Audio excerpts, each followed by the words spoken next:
You're watching Minnesota Spectator News with David Sandbeck, and here's a report by Patrick J. McDonald and Celia Sanchez out of Mexico City. They waited for hours outside Las Americas Hospital for word about their loved ones. Then the small group ran out of patients and stormed inside. Upon discovering bodies on gurneys packed into the pathology ward, they accused the staff of murder. "I unzipped the bag of my son to confirm it was him," Maria Dolores Castillo later told a television interviewer, describing how she touched his head. "My son is still warm." The coronavirus pandemic has battered sophisticated healthcare systems in Europe and the United States. Mexico is in another category. The country's fragile medical infrastructure appears to be in danger as hospitals become overloaded. The unrest at the hospital Friday in Ecatepec, a gritty suburb of Mexico City, attracted widespread attention and became a potent symbol of how the public is losing patience. After authorities dispatched dozens of National Guard troops to the state and state police officers in riot gear to quell the disturbance, hospital officials vowed to improve communication with families. The capital and adjoining areas in the state of Mexico, a metropolitan area that is home to more than 22 million people, account for 44% of the country's confirmed 24,905 corona cases and almost a third of the 2,271 deaths. Because relatively little testing is being done, officials acknowledge that the real numbers are probably much higher.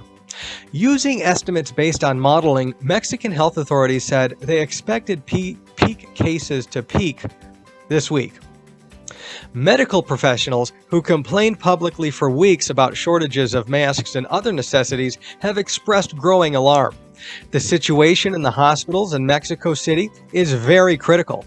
"Basically, I can tell you that we are at war," Dr. Magdalena Madero, chief of kidney care at the National Institute of Cardiology, told Mexico's W Radio last week. "Struggling with a lack of ventilators, overwhelmed physicians face drastic decisions about whom to save," she said. "For those patients who have little possibility of moving forward, we can offer them palliative treatments, basically compassionate sedation," Madero said. "There is a brutal frustration among our health personnel. Such dire warnings contrast sharply with the official reassurances, notably from President Andrés Manuel López Obrador. Look, we don't have problems with hospital beds," the president told reporters last week. "Fortunately, until now, we have the capacity to attend to the sick." He blamed conservative opponents for disseminating false news accounts to people denied care.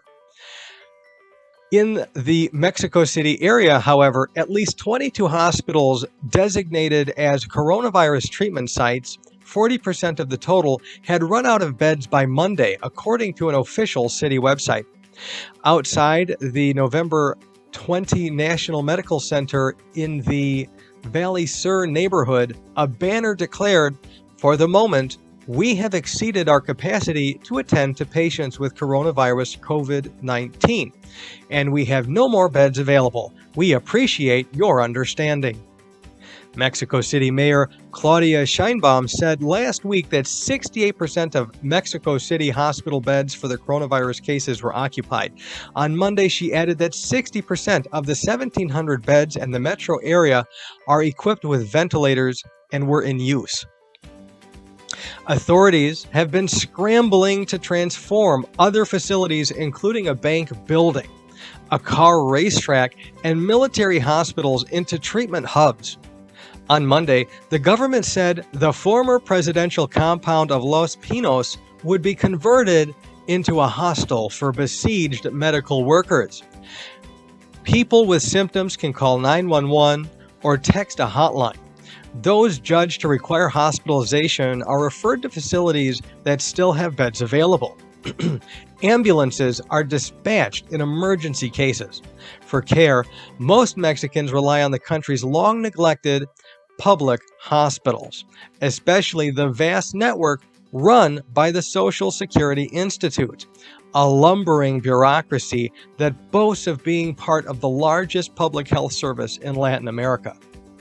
A joke here is the Institute's Spanish acronym IMSS stands for an expletive-laced declaration that roughly translates as, "Your health is worth nothing." For a long time, Mexico has ranked near the bottom in terms of development of the health sector. Dr. Hugo Lopez-Gatell, the Undersecretary of Health who heads the country's response to coronavirus, recently told reporters, "Moreover, the Mexican population exhibits elevated rates of diabetes, hypertension, and obesity, factors that can heighten vulnerability in COVID-19. As available hospital beds have dwindled, some people have been forced to travel a long way to find care." Quote here, "We heard they weren't accepting any more patients in the hospitals near where we live, so we decided to bring our brothers here," said Blanca Diaz, 30. She and her two sisters were among clutches of relatives of patients awaiting updates on a recent morning outside the 1,200-bed General Hospital Dr. Eduardo Lesiglia in central Mexico City. Family visits to corona patients are banned because of the fear of infection, with beleaguered doctors and nurses often too busy to deliver updates to families. The job often falls to guards. The Diaz sisters, who had brought their brother Julio Cesar Diaz, a 43-year-old diabetic who is having trouble breathing, from Itzpatsalapa, I probably butchered that, a teeming borough of the city's east side that has become a coronavirus hotspot. Residents there live in close quarters, and many have no choice but to continue working despite shutdown orders. Careful, you're entering a zone of high contagion.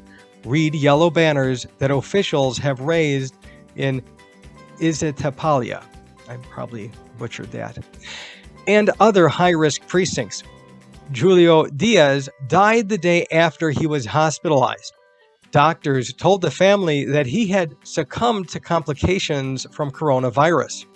Before passing, he had managed to send a video message to his wife, "I love you, Gordita," using a common term of endearment. Despite objections from hospital staff, the family demanded that the relative view the body. Rumors of hospitals mixing up or misidentifying bodies has circulated on social media. "We wanted to be sure it was my brother," said Blanca Diaz. A brother-in-law was allowed to enter the hospital to see the remains, and relatives and friends chipped in to pay more than $1,000 in funeral home fees, inflated because of special sanitation procedures. Open viewing wakes are banned. "My brother went into the hospital and he was gone, and we couldn't even see him, embrace him, and say farewell," his sister said. "There is now a very profound sadness." Sad indeed, out of Mexico. And you know, it's just a sad story that I thought we should give some time and attention to. This was a report out of the LA Times. Thank you for watching Minnesota Spectator News.